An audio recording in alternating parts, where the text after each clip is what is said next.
at any time during the show. Type Spectrum, leave a space, type in your contribution and name, then send it to 7197. Your views, our interviews on Spectrum, Radio 1 FM 90.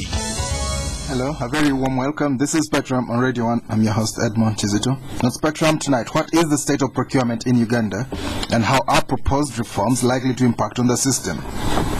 The World Bank estimates that close to half a trillion shillings is lost through the government system, with up to 300 billion shillings being lost or stolen through the procurement process. This makes procurement one of the biggest avenues through which taxpayers lose billions of shillings, which would have been used in dealing with the many challenges the country faces today. In order to deal with this problem, government established the Public Procurement and Disposal of Public Assets Authority, or PPDA, which works jointly with other anti-graft agencies to curb corruption. This agency continues to face challenges, including procurement officers and accounting officers disregarding its advice, often leading to losses. The standoff between the PPDA and the Ministry of Internal Affairs, backed by the President during the procurement for the National ID project, is still fresh in many people's minds. This is just one example where the advice of the authority has been ignored, leading to huge losses. Several government departments have also complained about delays caused by the lengthy procurement processes, something they say holds back delivery of services or execution of critical contracts. The above pitfalls, among others, have prompted a reflection, leading to a number of proposed reforms, including to the PPDA Act. The proposed reforms are top on the agenda at an ongoing symposium about public procurement being held at the Speak Resort, Munyonyo. The delegates are also evaluating how procurement matters have been handled in the country and proposing policy measures to improve or strengthen the procurement system. The ongoing deliberations form the base of our discussion on Spectrum tonight. As we assess the procurement system that is central to service delivery and efficiency, our guests tonight, Mr. Milton Tumutegereze, Director of Training and Capacity Building at the PPDA. You're most welcome, Mr. Tumutegereze. Thanks very much. It's a long name you have there. Congratulations. We also have Mr. Aloysius Biaruhanga, Manager Procurement Audit and Investigations. You're most welcome, Mr. Biaruhanga. Thank you very much. Good evening, listeners. Milton, can you tell us about the PPDA? What exactly is the Public Procurement and Disposal of Public Assets Authority? This is a regulatory body which was set up by an Act of Parliament, the Public Procurement and Disposal of Public Assets Act of 2003, which came into force on 23rd February 2003. And this came about after the procurement reforms had been introduced, which changed the procurement system from a centralized system where we had a central tender board to now a decentralized system where the procurement function was decentralized to all government departments. And therefore the PPDA regulates this procurement and disposal, which is carried out by the different government departments. So how they spend public funds and how they dispose of public assets are all under the regulation of the PPDA. So you don't centralize the procurement, you only supervise the decentralized process. Yeah, we don't take part in decision making of the government departments. We only come in to check whether they have followed procedures, whether those procedures have led to results, and whether they are complying generally to the different aspects of the law. Aloysius, you can talk to us about whether you think it works. Does it really work in the end? Yes, since 2003 up to today, we've seen that there is a great improvement in the performance of the PDEs, the procurement disposing entities. There is a great improvement in compliance levels, and I believe the reforms have significantly improved the procurement processes in the country. And what are some of the bottlenecks that you face? The challenges faced, Yeah, enormous, because every single day the districts increase. They are part of the PDs.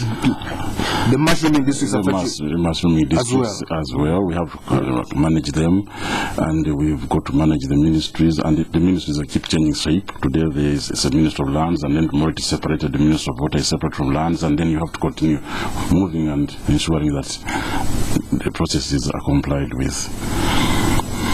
So districts disturb you, and the changing of ministries, the changing of the templates, constantly, for one reason or another. Yeah, of course, the accounting officers change, the ministries separate, the procurement process, which was started as a single ministry, now are in different ministries, and you must be able to ensure that the work done is proper.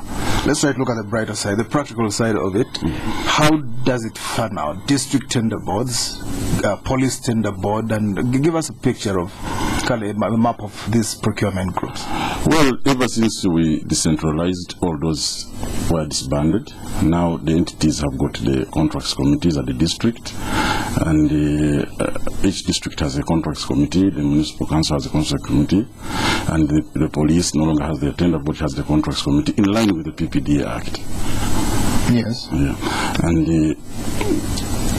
And all PDs, in other words, the tender boards which were centralized were decentralized, and now each PD has a sort of a tender board, I would say, in the form of a contracts committee. Yes. Yeah. Let's look at police. Maybe they want to buy some uniforms. What do they do? They have also followed a similar process. Or tear gas, whatever. Well, those are some of the procurements, maybe, which the director will explain further. There are some classified procurements. There is a provision for classified procurements, and those are provided for under different regulations and rules. Okay, Milton, take to us. Let's assume they wake up in the morning. Kale Kaihura says we need some 1 uniforms, 2 tear gas. How does it go, and how do you get involved? The law prescribes 2 different types of procurements. The normal ones, those if they want uniforms, they should have a procurement plan and an approved budget for those uniforms.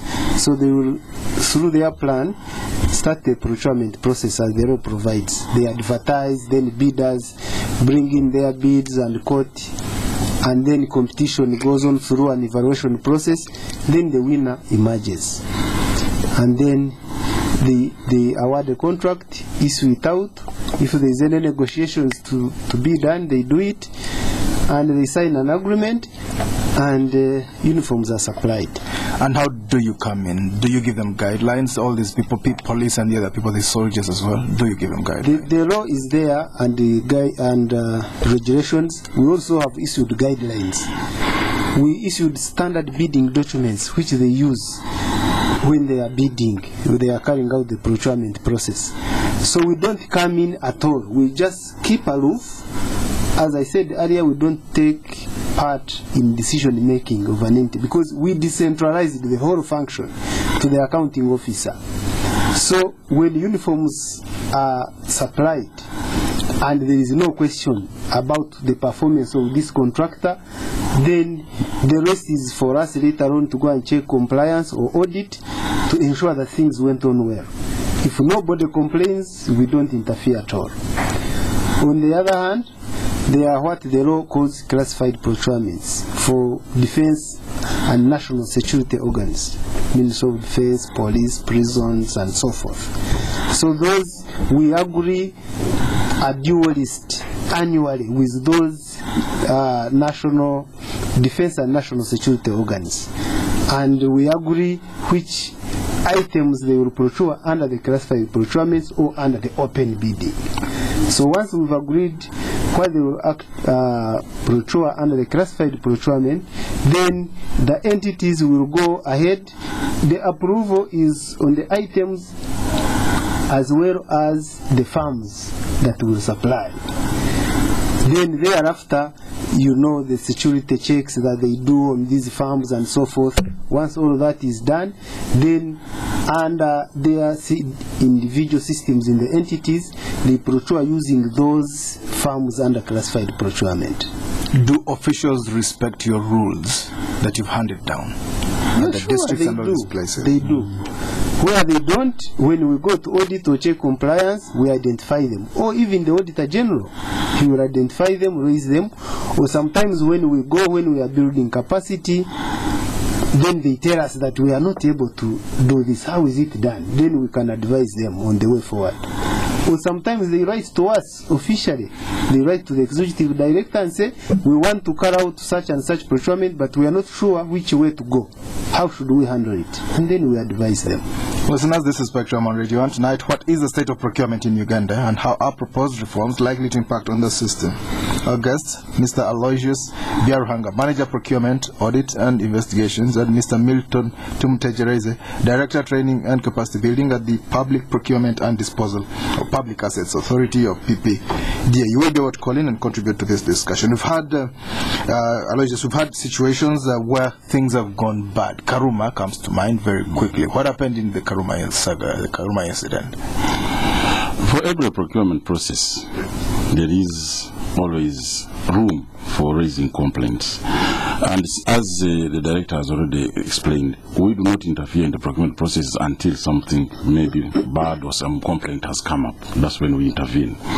And as for Karuma, as far as we are concerned, as the PPDA, the process was going on well until complaints were raised. And the moment the complaint is raised, the law allows us to intervene and say, please clarify as the accounting officer the issues, and then you proceed if there is no any other issue. But if the complainant is not satisfied and comes to the authority now intervenes directly and investigates and comes out with recommendations. And as for Karuma now, the process is still within the entity and they're handling it at that level.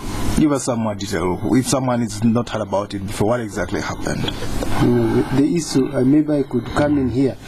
This issue is in the court, as you are aware. Oh, so you can't say much about it? No, you can't. Well, some information is in the public domain. We want to build a 700 or 600 megawatt dam at Karuma, costing around $2.2 billion. Procurement was undertaken, some people were left out. They complained. It was in the media. I think the East African ran the first report. Whistleblowing for you, and it has been stopped. Yeah, we wrote to the accounting officer explaining to him about the complaint and the whistleblower, and asked the accounting officer to handle the issues as within the law. But also another bidder went to court. So once the issue goes to court, it is outside now our mandate. So long as the accounting officer does what he was told to do in terms of the administrative review, he would have satisfied the provisions of the law. But at the same time now, he has also to await what comes out of the court system. Because a court order, even I don't know whether the president can overrule that. So even if they would have wished to proceed, they cannot proceed. Even if they had wished to ignore the PPDA directive to carry out an administrative review, now with the court order, the hands are tied like this. Yeah, sure. And what happens to the dam itself? We expect a delay there. Give us some technical detail. Yeah, there will be definitely a delay. How long? 3 months, 3 years? We don't know how the court system will, how long it will take. But with the administrative review, the accounting officer has only 15 working days, which is just 3 weeks, within which to dispose of whatever query that the bidder asked for. So that one wouldn't have been a big delay. So it is bound to happen technically. So we await the court order, but we also advise the accounting officer to ensure that what is within his jurisdiction that he can do as within the law, he should carry it out. What can he do within the law? Carry out the administrative review. Carry out an investigation of the issues that the bidder raised in the administrative review question. And if those are answered well, maybe you may find the bidder will say, okay, I'm satisfied, and the matter will end there. So even this person who has gone to court, if only his queries could be answered to his satisfaction, I'm sure he would even put out of court. We have had several cases where they have amicably agreed.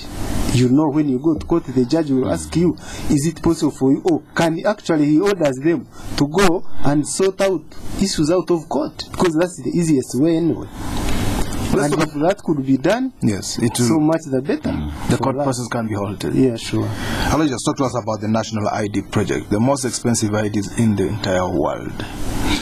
Well, the National ID project, you are already aware, it went up to Parliament, and PPDA gave the position that the advice was given and the political decision was taken, and that one is well known even to the media world. So I don't know. People might not know. Let's get some details back there, unless there are some details that embarrass you. Well, on a decision already taken at the level of Parliament, I don't know, maybe the director would be in a better position since he's in top management to comment on that one. Give us some background, sir. What happened? The most expensive IDs on planet Earth since creation. We also don't know much about what happened because the issue was handled as a classified procurement. Is that normal? National IDs being classified, is that normal?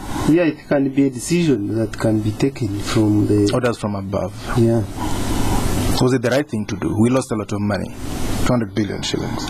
Maybe there's still some hope. The company is still around, and they bought a few computers, and they began to gather cobbles. Some IDs were also issued. I think we are 40 or something. We are hopeful that many more will come out. Many more IDs? Yeah, for all the Ugandans. You believe in miracles or you believe in magic? No, we are hopeful. If you lose hope, then you die. Hoping against hope. Yeah, sure. Give us some technical, how can it come alive again, the National ID project? It's a terrible thing, a sign, a symbol of corruption in this country. Just performance of the contractor. More by the German company. The main factor here is performance in relation to the terms and conditions of the contract. Yes. And the time frames that were put within that contract. So if the contractor cannot perform within those terms and conditions, ordinarily he would have had to go back to the entity, to the accounting officer and say, hey, I'm not able to proceed because of ABCD. And they would hold meetings, maybe negotiations, and sort out the issue. Just like in any relationship. If you fail to agree with your wife, or your wife has a problem, she will come back and you discuss the issues and sort them out and then proceed normally. That's what we would expect the contractor and the entity to do.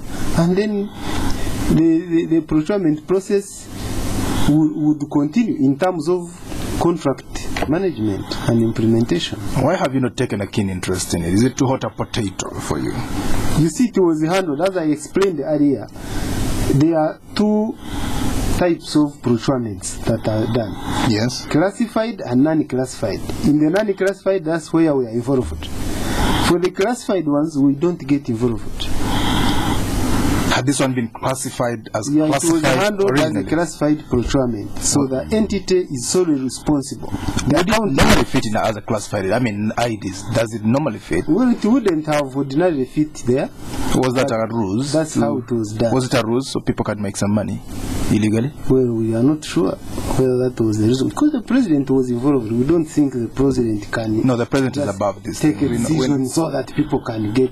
No, he doesn't do those things. We know that very, very well. Let's talk about the LC bicycles. Actually, in that, the president was mainly concerned because we are going to have elections and he wanted each person to have an ID. So that was his main concern. But of course, you know, it was not possible. And we're still waiting. It's one of those things our children read about some of these things and ask us what we were doing as we watch. Aloysius, let's talk about the LC bicycles. 70,000 bicycles that were supposed to come again before elections. Money was paid. The man died in the end, mysteriously in a flat in Bugolobi. Talk to us about those. Yeah, you know very well, and maybe the public knows or could have read in the media that the LC bicycles were meant to be procured by the Ministry of Local Government, and the tender was awarded to an Indian firm.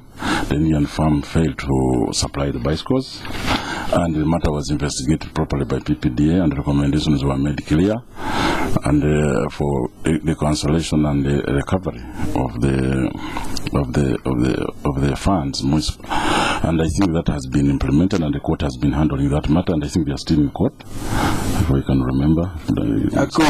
In Uganda, normally, those things die off, and we forget about them. We think about more important. And we have hope that the remaining 30,000, maybe the government is working around the clock to ensure that the procurement happens again, and we still get the bicycles.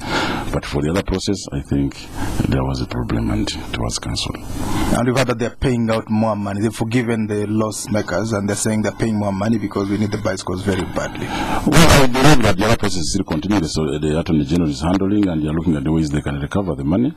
But still, the local LOCs need the bicycles, and I think the government can take a decision on that matter. And say, as we proceed to follow up the culprits, we can still identify money from other sources and still supply them. And get a credible supplier. The last time they looked for someone, they got a coconut dealer. He's never dealt in bicycles. We have roadmasters that make bicycles here. They were left aside. They went for someone who does coconuts. Yeah, that's how they even give us a coconut in the end. Open bidding, such things can come up. You know, open bidding, people, anybody can participate. They could come to me and say, give us aircraft. I've never dealt with aircraft. Well, the process, as you say, as my director said, it is in the entity. They are the ones supposed to carry out the due diligence. All that is contained in the law. You are supposed to conduct a due diligence to ensure that the person you are proposing to supply for example, the bicycles is credible. Aren't you getting a road deal from PPD? Are you really empowered to do your work? Yeah, sure, we are. We've issued, the law is clear. We are actually even now amending it to make it more flexible for people to do work. And we issue guidelines, we build capacity, we check compliance, so we go and find where, during the process, where they have issues, we advise them so that they are sorted out and the process is continue normally and faster. Even when we audit, our audit reports give them guidelines on how to change the wrong things they were doing and with the right way. So we are empowered really by law with the government resources. But of course, you know, individuals are different. An individual is supposed to be handling who is supposed to be handling a process may mishandle it. And you watch?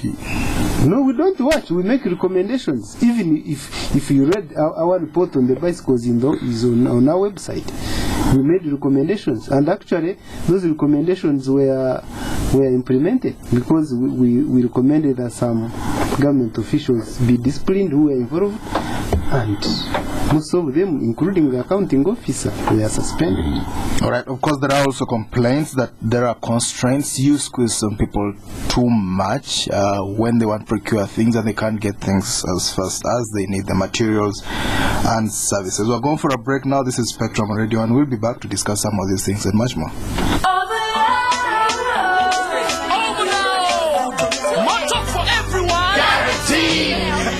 Everybody talking like this in the car, this in the bar. Doesn't even matter wherever you are with Overload. What you really don't know is one number. You get a little bit more. A little longer. Send text to all your loved ones and laugh a little longer. Get 15% extra airtime guaranteed every time you load with MTN. Simply dial *145#. Get talking all day up to midnight with MTN Overload. MTN, everywhere you go. When I see the night, I feel my soul come alive. Memories gliding back. I climb the hills of Chelsea. I see the walls of Chibu. I hear the roar of the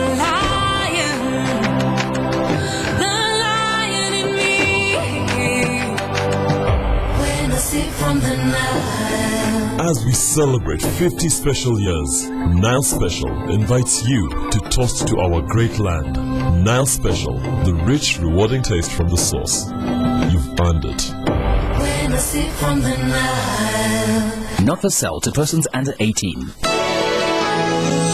Spectrum on Radio 1 FM 90.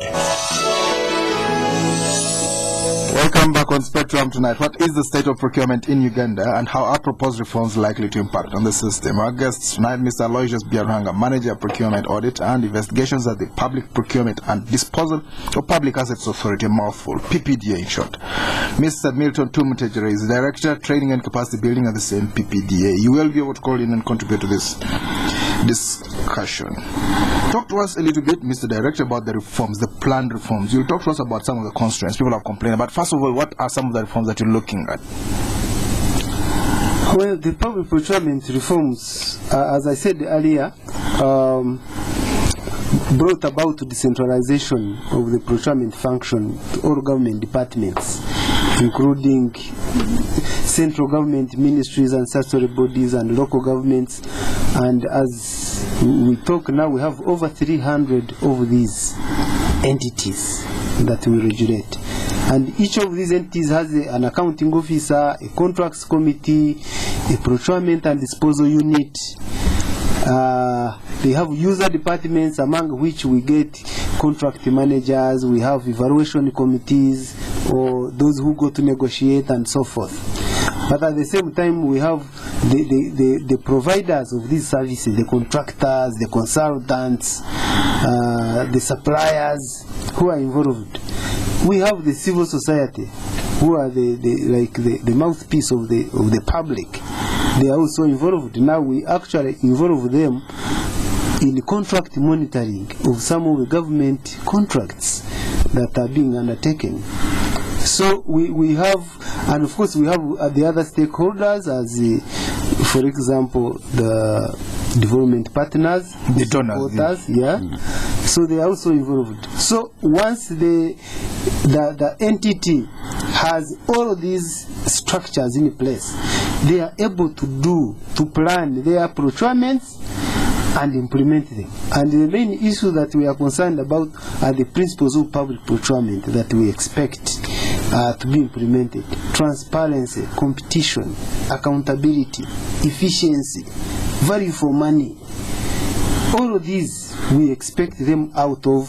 These are the outcomes that we expect out of the procurement reforms. And actually, these are the issues that we are discussing in Munyonyo, in the symposium. We'll talk about that in a short while. Yeah. But first of all, some people have complained that you provide too many bottlenecks, bureaucratic hurdles that make it difficult for people to procure things so they can work. Money is sent back to the... I spoke to a certain RDC from somewhere in the northeast who said they sent back 1 billion shillings at some stage, I think last year, because they couldn't spend it because of your bureaucracy. Yeah, I think it's unfortunate that the good things you hold them back, the bad things pass under your nose. No, I think the main issue that people have to return money without spending it is because they don't plan. In all government, no, they say the procurement takes a long time. Yeah, 9 months. That's why I'm telling you. The money comes late, and then 9 months to procure. That's why I'm telling you. Once a budget has been approved of a government department, the first thing they should do is to get a procurement plan and have it approved of all activities that are going to be procured. They indicate the quantities, they indicate the procurement method that they will use, they indicate when they expect deliveries, and so forth, up to the end.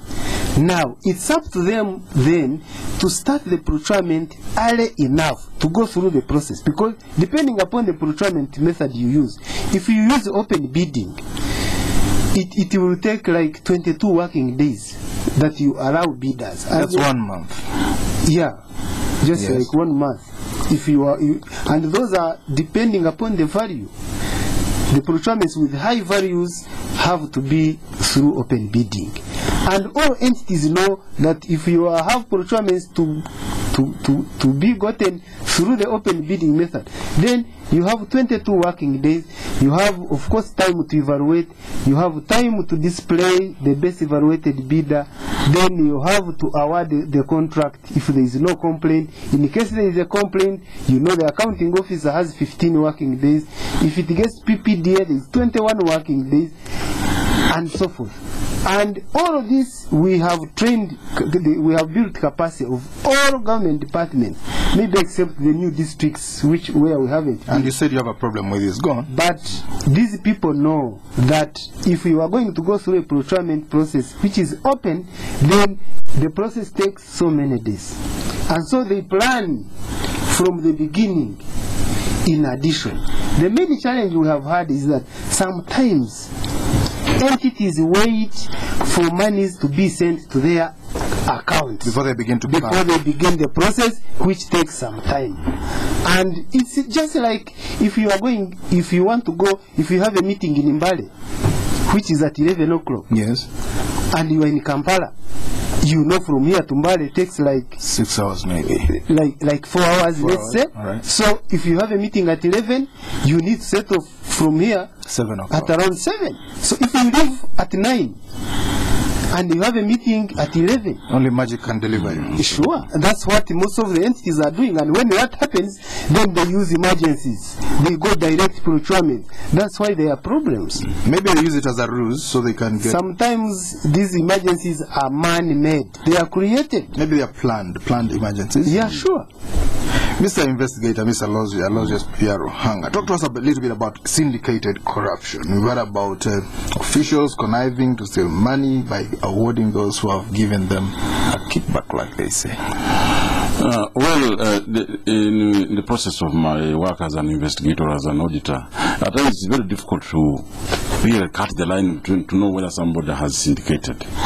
But what I have noted mainly is that these people have had problems at evaluation at that level, and that's why you see a bit of delays, and maybe you can suspect something like that, but you can't tell directly from the documents that this is what is happening. Somebody can ask, why are you delaying to come out with the result of an evaluation process? And maybe that's where you can have such suspicions. And I think the authority is coming out with a solution by regulating the time frame for such an area, which is likely to is really prone to abuse. That is the main area I have seen through the course of my work as an investigator, as an auditor. But to say I'm looking at the process and you enter an entity and you said they are conniving or something, it may not be very easy to tell. You can even, well, so how do you investigate them if somebody came up with a complaint? Well, if somebody comes up with a complaint and is in specific areas, maybe it's complaining that the bid document presented to us is bid biased or in line targeting one bidder, you look at the way the specifications have been made. Then you can tell that maybe they are targeting a bidder. Why? Or if somebody complains about the evaluation process and says this evaluation process is taking so long and maybe they are trying to target somebody, then you review the whole process and see who are the people involved and how are they doing it. Are they going according to procedures in the bidding document? And if there are any changes or if there are any subjectivities being introduced, then you can have a case. Well, let's talk about this symposium that you're having in Munyonyo, air-conditioned rooms, tea breaks, go on. Yeah, thanks very much. As I said earlier, we started as PPDA in 2003 in February, and in February next year we shall be 10 years. And to celebrate that, we decided that since Uganda as a country is celebrating 50 years of independence, then we could also have this as a precursor and look what we've done, what has happened since the reforms began, what we have achieved, the strides we've made, what are the challenges that we've faced, and then the way forward. So we've had to invite so many stakeholders. We have over 200 stakeholders. In Munyonyo? Yes. How's there? For how long? A week or what? Yeah, for 2 days. 2 days. Yeah, today and tomorrow. That's the 19th and 20th September of this year. And so far, like today, we had full house. We had the Prime Minister of Uganda, Honorable Mbabazi, who opened the symposium. And we went through several presentations that talk about what has happened, the challenges that we've gone through, and by end of tomorrow we shall be talking about the future of the procurement reforms, where we want to go, maybe in the next 5 to 10 years. What do we want to see in the procurement process? Of course, as you said earlier, the few challenges that we've had is that the process is some people in the entities have not well grasped the procedures, and so sometimes they make mistakes here and there, or sometimes, as through the discussions we've had, some may intentionally not plan or just plan and put a plan there and do other things. So we have now challenges of making sure we build the capacity, we talk to these people so that the process becomes more efficient and we deliver. Because the main interest of all of this is service delivery. Unless you procure and deliver services, then the procurement becomes useless. So that's our main concern. And even the Prime Minister emphasized it. And even the other people are bringing it out. But because there are a few issues within the law, which maybe were a bit rigid, you know, in 2003, and now conditions have changed. So we've had to review the law. The law has been amended to take care of any new things that have come. Technology, technology. We are now thinking of e-procurement, and we want to introduce this now in the law. Some of the challenges that we still have are record keeping, where entities are not keeping records. So when my colleague goes for audit, he finds difficulty in getting the audit trail of what actually took place. And the contract management also is another challenge that we want to take head on, because the procurement process may go on well, but contract management becomes a challenge, and we find there are too many variations, a lot of cost overruns, extensions of periods. A procurement that's supposed to take 2 years ends up going into 5 years, and so forth. So we find the service delivery is not as coming as it should be, and so those are some of the concerns that we are taking on head on. And the 200 people, who exactly is attending the 200? Well, how did you select them? Districts or what? Yeah, they are representatives of districts, government departments, as I said, ministries, statutory bodies. We have development partners, we have the civil society, we have providers, the private sector. They are all there. And tomorrow, actually, we are going to have a session where the Minister of Finance will be awarding to the best performing entities. We have 2 central government entities that have performed best. Which ones? And 2, now I can't reveal until tomorrow. The secret. Will they get a reward as well? Yeah, we shall give them from a plaque for the wall. Yeah, we shall give them, you know, some rewards, and also 2 local governments. So it's not that out of this everything really is bad. There are some entities that have come out and are doing a good job, and which is commendable, and we shall reward them for that. That's tomorrow. Yeah, sure. Can you give us a general idea which areas give you problems mostly? The government departments, security agencies, districts, which ones are most problematic? When you see them coming through, you say, oh, we need to watch. Red lights on. No, some of the problems are general. When it's record keeping, whether it's in local governments or central government, it's really a problem to all. But of course, on the whole, central government entities are doing much better than the local governments, because the local governments came on board in 2006. That's when the Local Governments Act was amended to take care of the procurement function that had been decentralized under the main act of PPDA. So they were like 3 years behind. So by the time they came on board, we had already sensitized the central government and so forth. And the central government procedures are no more. There are more capacities at the central government level. When you go to the local governments, performance is different. The capacities there, even with human resources, are different. Their procedures are slightly also different. So we have actually to do different regulations for the local government, different standard bidding documents for them. So the areas go overboard, whether central or local, but mainly the local governments are highly affected in terms of compliance. All right, and before we hear from the listeners, what are some of the other frustrations where if you had your way, you would change things, the way things are run? Well, as I said earlier, the main issue we have is procurement planning. Once procurement planning is made properly and implemented, then we wouldn't have most of these challenges coming up. Apart from the emergencies that come when you are not anticipating them. You know, when there are floods, there is, you know, any calamity, Ebola the other day which came in, but all the others really they can be planned for. And if you had your way, how much powers, what other areas would you want some more authority? Now, maybe one of the challenges is that when we find that things are not being done well, we make recommendations to competent authorities. Yes. And sometimes these competent authorities don't implement our recommendations. Give us an example. exactly Well, competent authorities could be like if it is public officials whom we are recommending for discipline, we recommend to the accounting officer, say the PS, to say, so officer so and so did this and that, he should be disciplined. But sometimes that may not be done. If it's a permanent secretary, we recommend to the head of public service. If it's in local governments, we recommend to the CAOs or the minister or the PS of the Ministry of Local Government to discipline a chief administrative officer or a town clerk, because they are the ones who appoint them. But sometimes they forgive them. Yeah, sometimes maybe they repent. They don't implement. How would you want it done? You should be able to crack the whip yourself. Yeah, well, maybe that will be done, but more support.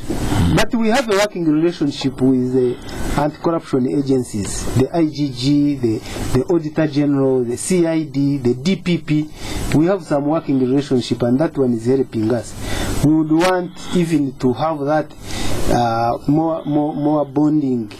Maybe your own police force, PBDA police. Yeah, it's very difficult to do such a massive job alone. Let's hear from the listeners. This is Spectrum on Radio 1 tonight. What is the state of procurement in Uganda, and how are proposed reforms likely to impact on the system? Our numbers 0414-348-111, 0312-260-390, 0312-226-1390.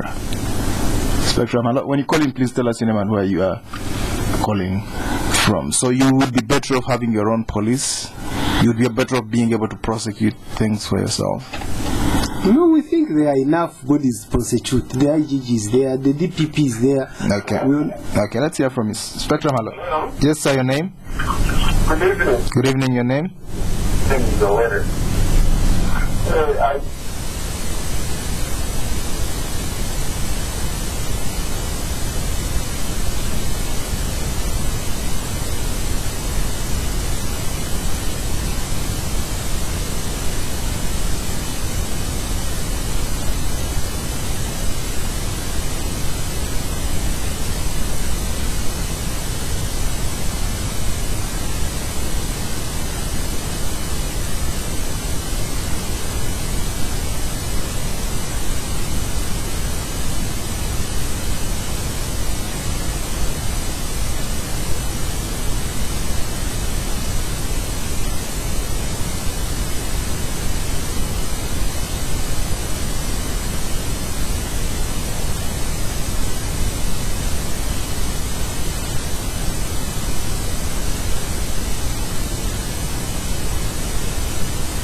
Spectrum, hello. Hello. Yes, sir, your name? Hello? Yes, you're live on Spectrum. Your name? Yes. Yes, this is, your name? Yeah, this is Honorable Dr. Jetra. Honorable Jetra. Yes, now,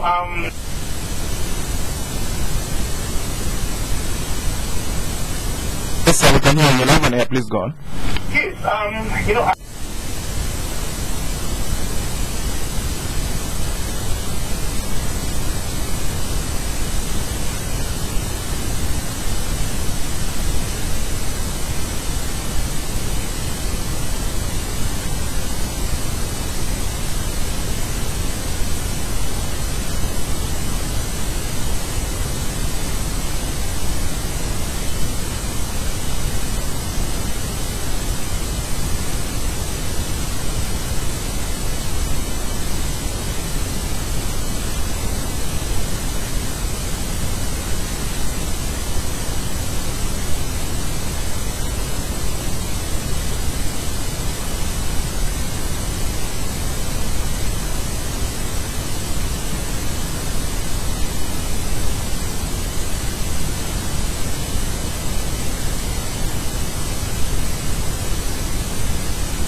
Okay.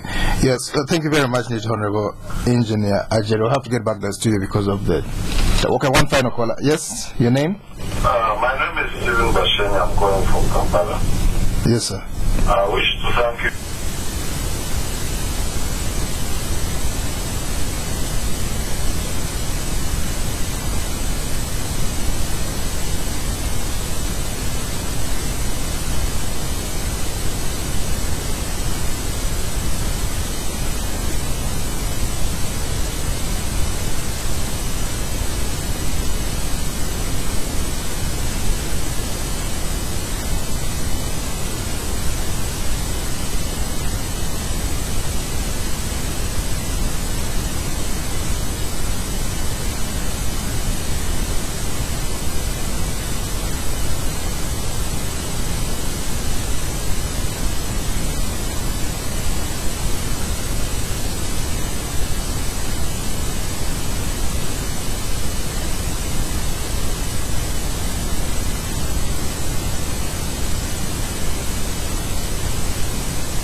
Okay, all right. Okay, I think you made your point. We have to go because of the time. Thank you very much, Mr. Stephen Bachenga. That would be absurd. 20 million shillings, 22 billion shillings waiting on our account, maybe adding interest for you, and the traders are losing out.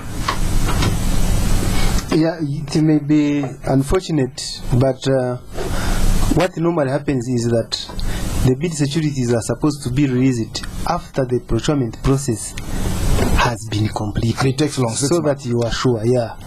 But in case you are sure that the best evaluated bidder is not you, is going to take the contract, and maybe negotiations have been done and everything you else, can opt out and get your money. The Solicitor General has approved, then it's up to the entity to withdraw and get your money. Yeah, but the law says after the procurement process has been, so that you are sure, because if the first bidder fails, then you go to the second one. Okay. And now if you've already released or terminated the other processes, you can't go to the second person. Honorable Ajedra spoke about porosity and then lack of confidentiality. Why do you leak documents? It is individuals. It's not the PPDA. We would actually be happy to have this process as confidential as possible. And actually, the law provides that the complaints only come in when you display the best evaluated bidder notice for 10 working days, which is 2 weeks, like he talked about with Botswana, and it is only within that period that complaints come in, are handled. If there are no complaints, after the 10 working days, the contract is signed. We hope this can be done. But of course, you know people. Maybe you don't pay them because of corruption, maybe they deal with the bidders. So classified information. During evaluation period, they even call and declare results. Let's talk about this trip to Botswana. How are you going to deal with it? No, we can first maybe check on the website, see, but we have their act. We know how it is. But you can also go and see. And yeah, we can maybe have a chat with them and see how they are implementing theirs, and we learn from them. And take a flight. It's not very far away. Less than 4 hours. Benchmarking is okay. Because that's how we improve. But they have also been here actually learning from us. We have to go time cancel show. Thank you very much, dear guest, Mr. Aloysius Biaruhanga, Manager Procurement Audit and Investigations at the PPDA, and Mr. Milton Tumutegerezi, Director Training and Capacity Building at the Public Procurement and Disposal of Public Assets Authority. Thank you for tuning in. I've been your host, Edmond Chizito. Spectrum will be back tomorrow. Thank you. Hello, Mommy.